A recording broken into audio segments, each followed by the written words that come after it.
Mes parents m'ont donné un prénom qui a failli me gâcher la vie. Non pas par amour, mais parce qu'il valait 200 000 $.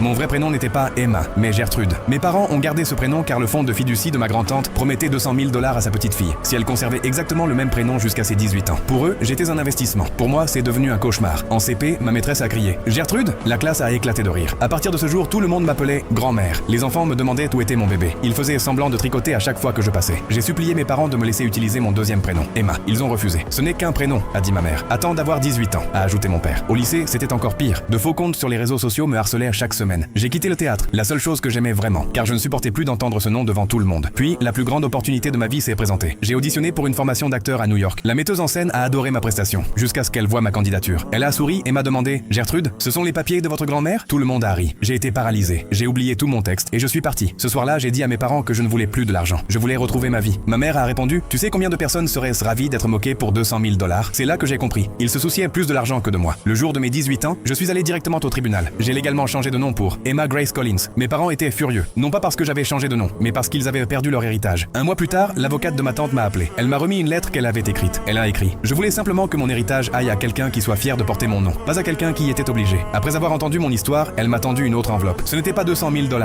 mais c'était suffisant pour payer mes études d'art dramatique. À l'intérieur, il y avait un dernier mot. Aucun héritage familial ne vaut la peine de se perdre. Et après 18 ans, entendre quelqu'un m'appeler Emma me procure toujours une sensation